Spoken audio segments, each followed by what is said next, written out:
ஹாய்ங்க, எல்லோரும் எப்படி இருக்கீங்க? ஆக்சுவலி இன்றைக்கி என்னோடய சிஸ்டரோட பர்த்டே. ஸோ என் சிஸ்டர் வீட்டுக்கு போயிருந்தேன். போகிறப்பே ஒரு கேக்கு, அப்புறம் அவளுக்காக ஒரு ட்ரெஸ், அதுக்கப்புறம் அவளுக்காக கிஃப்ட் பண்ணுறதுக்கு ஒரு வாட்சும் வாங்கிட்டு போயிட்டோம். ஸோ நைட்டை செலிப்ரேஷன் முடிச்சுட்டு அங்கேயே நான் ஸ்டே பண்ணிட்டேன். அப்போ நைட் வந்து என்னோடய பிரதரில் வந்து ஒரு ப்ரெசென்ட் பண்ணார். என் அப்பா வந்து தம்பியை கையில் தூக்கி வச்சிட்ருக்க மாதிரி. அது ரொம்ப எங்களுக்கு இமோஷ்னலாக இருந்தது. நெக்ஸ்ட் டே வந்து ஆஸ் யூஷுவல் அப்படியே மார்னிங் போச்சு. ஈவினிங் வந்து நாங்கள் எல்லோரும் சேர்ந்து கோவிலுக்கு போயிட்டு அப்புறம் நைட் வந்து என்னோடய பிரதர்லாம் வந்து என் சிஸ்டருக்கு வந்து சர்ப்ரைஸ் கொடுத்தாங்க. நுங்கம்பாக்கத்தில் ஒரு பிளேஸ்க்கு கூப்பிட்டு போனாங்க.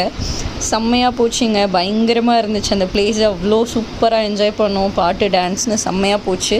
அதுவும் அதிதீரன் கூட வந்து இந்த பர்த்டே வந்து எங்களுக்கு ரொம்ப ஸ்பெஷலான பர்த்டே. எங்களோட மொத்த சந்தோஷமும் இந்த அதிதீரன் தான். அவனோட பர்த்டே வந்து பயங்கர ஸ்பெஷல் எங்களுக்கு. எங்கள் அப்பாவே இருந்த மாதிரி ஒரு ஃபீல். பயங்கரமாக போச்சுங்க. சூப்பராக போச்சு டே. தேங்க்யூ.